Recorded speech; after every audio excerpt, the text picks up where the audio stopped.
What's up, kinfolk? The bottle of Russell's Reserve is fucking empty. If you don't know, that thing had about a third of bourbon still left in it. If you don't know, I'm drunk as hell right now. We had that game. We did. We were up 10 early. We had a 7-point lead, I think, right before half, right? Yeah. Right after half. Right after half, yeah. The defense balled out until the end when injuries just fucking killed us, and Ron Roberts just decided, let's not blitz on 3rd and 12 when we know we have inexperience on the back end. Hey, listen, where they can't hold their zones. Listen, I got chest and back today, and I'm drunk as hell. It's going to be a fun workout. I drank a little less than half a bottle of Russell's Reserve through this fucking game. Mm-hmm. And oh, there's our dog. He's pissed too. That's my baby. His name is Nugget because he's like a 13-pound dog, and I have Hold up, I'll show him to y'all. Maybe it'll help y'all. I have 200-pound dogs laying down over here. Look how cute this little dude is right here. Yeah, my little buddy right there. I didn't even want him, and my wife got him because my mama said she wanted him, and then she said she didn't. But anyhow, back to the game. Auburn played their ass off in this game. Effort, I will never question effort under a Hugh Freeze team ever. If Hugh Freeze had talent. The talent. And I'm not going to go there with Brian Harsin because that's not an excuse anymore. No. These kids have been in this system long enough to where they should be perfecting it. There was way too many routes that were ran wrong, that were carried downfield when they should have been comebacks. At the end of the game, where Peyton threw the back shoulder. It was supposed to be a back shoulder, and I still believe 100%. I will say till my death, Robbie would have run and got that first down at the end of the game. I don't think so. I think 18 had the angle, but I don't care. Robbie gets that first down. We're not going to talk about my opinion that because Robbie doesn't make. You don't have to have the same opinion, and that's what's great about football. Yeah. You don't have to have the same opinion. I think Robbie gets that first down because I'm going to always be a Robbie homer. Yeah, we love Robbie over here. I love Robbie to death. The emotion he puts out there is second to none. Yeah, when he was out there, the offense was humming on the ground. He was running that midline read, veer, zone read. He was running it to perfection. He looked comfortable. If he gets the passing element down, and I feel like if he had the passing element completely down, he'd be the starter. 100%. Sure. If he gets that. But Holden don't have not Holden, Thorne. The thorn in my side does not have the passing element down either. I'll say this. I did not see him make a single throw today that was not the right read. Now, I will say that he didn't make enough throws. Well, the issue about it is he missed a few, for sure. The last one on the game, that is not on him. Nobody was open, and he threw to the guy that he thought had the best chance to make the catch. It was a bad situation. He was getting hawked down, and he made a throw. I'll say it's the right throw. I won't. He threw the slant to fair high. I do not know if that was supposed to be ran deeper than it was. I have no idea. I'm not an offensive player. That was not unfair because he jumped and it still was off the fingertips. You still got to make. I understand if it touches your hand, you have to catch it, but you can't expect perfection from your receivers when you have been less than perfect. Yeah, you got to put that on his numbers, and it was the right read. He was wide open. He might even get the first down there, and it just goes off his hands. After all that, Hugh Freeze has this less talented. We're not going to say untalented. Less talented Auburn team playing the number one team in the country. Whether they deserve to be number one or not, it's not for me to say. They are the number one team, and they come into Jordan Hare and squeak out a win off the best player in the fucking country. I love Caleb Williams. I hope like hell the fucking Bears draft him number one. We did not win. We did not win, but Georgia is flawed. And we exposed all of their flaws. They can be beat. And I'll look for Mississippi State later on this afternoon to give Alabama one hell of a game. I don't know about that one, but I'm not saying they're going to win. I'm just saying they're going to play their ass off, and I look for them to give Alabama one hell of a game. they have a lot of veterans on that team. They could definitely give them help. But back to Auburn, the biggest thing that I'm excited about today, and the reason I've been smiling for the majority of this video, is we had what looked like, when we looked at the sideline, 100 recruits, at least. I don't know how many it was, but it was an insane amount of recruits. Nycar. I believe Cam Coleman was there. Cam Coleman. I think Cam Coleman was there. I'm not 100%. Don't hold me to that, but I think Cam Coleman was there. LJ McCray. That would be a fucking huge pickup right there. Out of the South Florida area. Take his ass away from Florida and bring him to Auburn. That would be massive, especially with us missing on Cam Franklin. Yep. That would be massive. Yep. And I'm not going to say Cam Franklin would be the ultimate pickup. He would be. He's an elite player. He is. But to get LJ McCray as a backup, as a backup plan, I'll take that every day of the week. I think Jeremiah Beeman was at this game. KJ Bolden. Dude, to fucking snatch him like we did, what's his name from Florida State last year? Oh, yeah, Keldrick Faulk. And we picked up his brother this year, which I think is a very underrated baller. Yep, and in that class, I think we had Naeem Alford on campus today. Yeah. We have Alvin Henderson, I believe, on campus today. That would be big, too. That would be huge. We're leading for him right now. We replace Batiste Speed if he leaves. I think he's only got 25 class, and I think he leaves this year. Yeah, he might, but I don't know. I'm not certain if he's got 1 or 2 years left. I think he's got. But even if you have to wait a year to bring Alvin Henderson in, that kid is elite. Yeah. We had David Izamume, the Clemson commit, on campus. So we have. What's his name from Tuscaloosa? I think he was on campus today. The Miami commit from Tuscaloosa. You mean Kevin Riley? Yes. I can't remember if Kevin Riley was here or not, but that would be huge.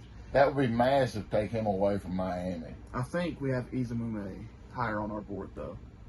Got a lot of players. Yeah, but LJ McCray, going back to that one, I don't think that anybody expected him to be here today. I think he was a surprise visitor. And that is a massive. Yes, that's very big. They have him playing edge in high school. Edge, and he's 275 pounds. He won't play edge here. But I'm just saying, to be that freakishly athletic, where you're walking up to the line in a 2-point stance at 275 pounds. That's crazy. Yeah, I agree with you. And earlier this week, Texas offered the 3-star, the big guy we got from down in South Florida. God, what was his name? The defensive lineman. Oh, Dimitri Nicholas? Yes. I like that. Texas offered him this earlier this week. I think they missed on a couple noses, so they're moving back down their board. But I like Nicholas. And he was higher on our board than he was Texas. Yes. And, I mean, he plays very good competition in South Florida. He's a big kid. He's going to have to add even more weight to play nose. He reminds me of TJ Fair, which we know he was solid for us, a transfer we picked up from UAB.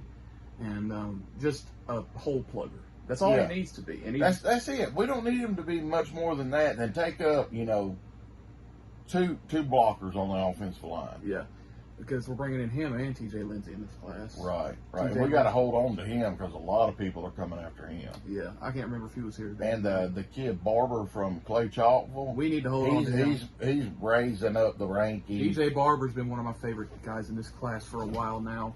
Yeah. I think he gets on the field earlier than DeMarcus Riddick does. He is a absolute beast at Clay Chalkville. And he's just a solid player. He understands the game on a different level. He really does. He don't have the size. If he had a little bit more height and a little bit more weight to his body, a little bit more athleticism, he would be a high 4, low 5. But that's the issue. You usually get these guys like DeMarcus Riddick. He still needs to figure the game out and put on some weight, add some weight. Yeah, but he's still a freak. And he's just a freakish athlete. He's a freak of nature. Goes between linebacker and safety at I think it's Chilton County. Yeah, Chilton County. So if you combine DJ Barber's mentals with DeMarcus Riddick, you're getting the best linebacker in the country. The only issue with DeMarcus Riddick is he's got to get down the IQ basis of it. But he has everything you need, and I promise you, this staff wouldn't have put the time in to get him if they didn't think he was the best player for the position. Yeah.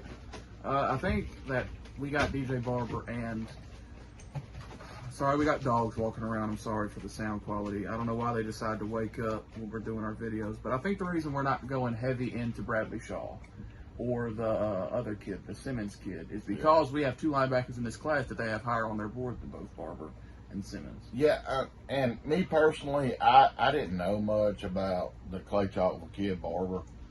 We picked him up until he committed to Auburn. Well, we picked him up so early because we needed to get in there early because he's going to get a bunch of offers. He is, and he is a baller. And I don't put a lot of stock into the star stuff because, I mean, you got these kids like, just going back to my Bears love, Eddie Jackson, who for a couple of years of his career was the best safety in the league.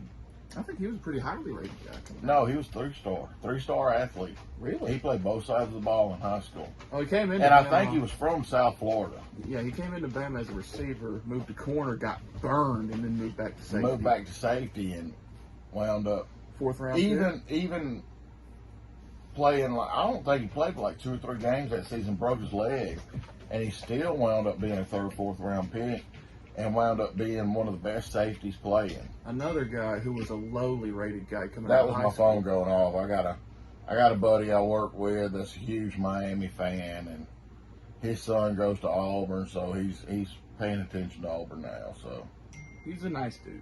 He is. He's a great guy. But a lowly rated guy that we got low 4-star was Carlton Davis, and he was a beast. I think I can't. And I would put him top 15.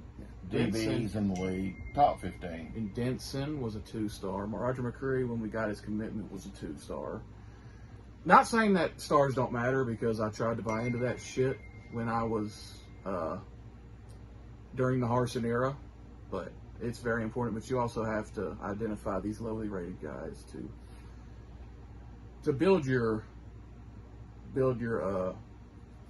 program around. Your program's not built around 5 stars and 4 stars. Your program's built around those lower rated guys that you can develop. My sister texted me. She said her whole household was pulling for Auburn, which they're Bama fans, so they wanted to see Georgia go down like Bama went down. But I really appreciate the love, no matter where I get it from. Where we land with Auburn and Alabama fans having similarities is, number 1, we live in the same state. Number 2, we both hate Georgia. Yes. And it's not so much the kids on the field. Like Brock Bowers, I love his game. Oh, yeah. That kid is a freaking beast. Where our hate lies. And I hate him while he's at Georgia. And if everything goes the way I think it's going to go, and I'm going to be freaking crying the rest of the year, another year losing. You know, we've already lost 1 to Green Bay, possibly 2. Probably 2. And I'm going to be crying at the end of the year. The only thing I can put stock in is maybe we get a talent like Marvin Harrison Jr. or Brock Bowers. The kid is elite. He is a tight end that runs a 4.5 40. And blocks his ass off. He does. He does everything right. But me and him have the same hairline, and he's like 19 years old. Oh, yeah. Well, we saw him on the sideline with that hairline. Now I was shocked, dude. You know, go on and take it off, Brock. Join the club, man. Join the club. Shave the head. I ain't going there anytime soon. I'll ride that shit till I look like Stevie Wonder. What, you got braids hanging off the nape of your neck? Well, I can't do that, but I'll go skull it. That's what gets the ladies. But anyhow, back to what we were saying. Auburn, as bad as I'm disappointed, they were in the game. All the way until the thorn in my side's interception, they were in the fucking game. He didn't do anything to lose us the game. And nothing he did lost us the game. But he didn't do anything to help us win the game. I mean, he was dropping balls in buckets, and guys were dropping them. Do you not remember the two that Malcolm Johnson dropped? The deep shot down the sideline and the back shoulder he dropped? Those are two great throws, and if he makes those throws, we might win. Anyhow. Thorne did not lose us this game, but he for damn sure didn't necessarily win us this game. Exactly. That's what I'm saying. But I'm going to I don't care what's going on. I want Auburn to win. Obviously.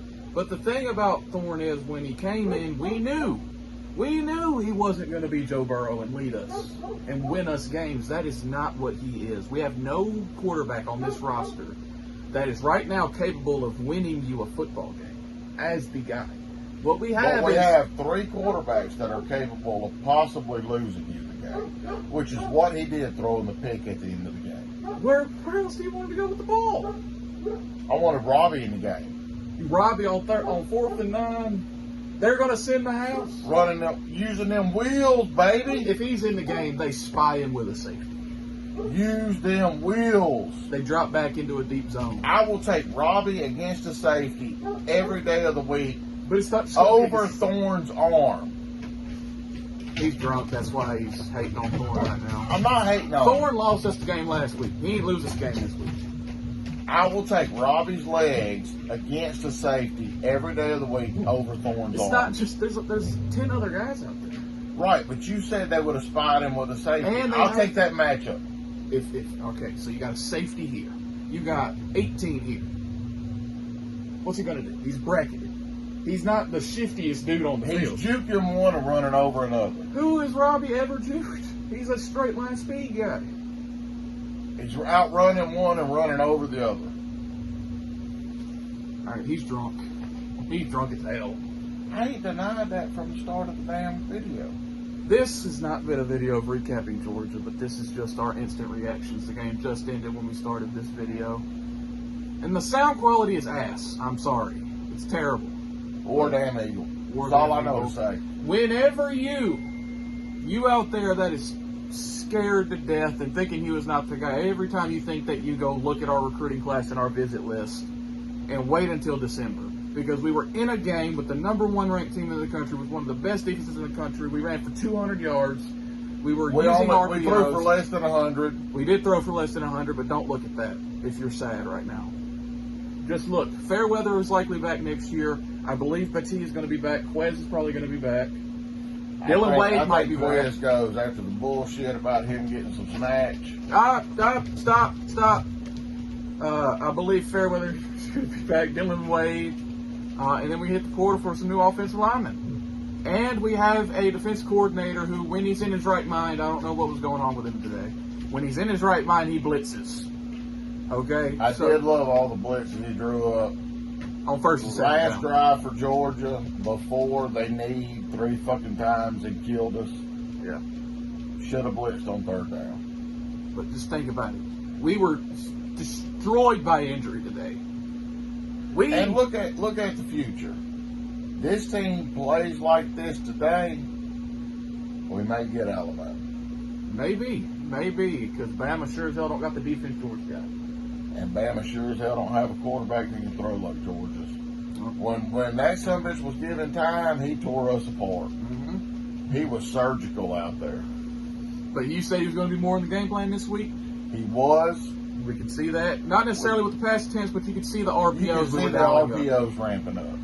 We went with the back shoulder to Malcolm Johnson on a 3rd and long. And he never, I don't know if he ever come back out of the tunnel. Yeah, it sucked. I'm praying for him. DB just made a great play on that one. And the other one down the sideline, I think he got hurt on that one too. I think he came up gimpy on that one too. Yeah, he laid out on the field after that one. That's the one he went off. Yeah, but Thorne made a good throw on that one. And it's just sometimes things just don't go your way, especially when you're the less talented team. But we gave ourselves a chance to have a chance to win this game. We did. But we just, at the end of the day, Georgia's talent showed up in the 4th quarter. They got it. And, good on them for coming in here. Top 2, top 3 recruiting classes over the last 5 years. Is it longer than that? At least over the last 5 years. I think every class they've had since Kirby got there about 7-8 years ago. But I don't know. Kirby, I know for a fact over the last 5 they've been in top 2 or 3. I have the highest amount of respect possible for Kirby Smart. I don't. I hate that motherfucker. It's just like Nick Saban. I have an insane amount of respect for Nick Saban. I have an insane amount of respect for Saban. I hate Kirby. His teams never have any poor composure. They're always steady. Carson Beck, I never really saw him shaking up. As many times as we hit him, he was making good decisions. There's nothing you can do in this game necessarily. If we play this game another 100 times, we keep it within 7, maybe 30 times.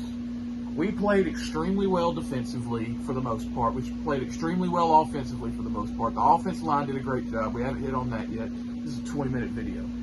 LSU, you're next. LSU, you're next. We're coming into Death Valley, and we can throw the football. We just haven't shown it yet. We're keeping it in the bag. We're praying right here. Hopefully we can throw the ball. We gave ourselves a chance. We just didn't capitalize. War down.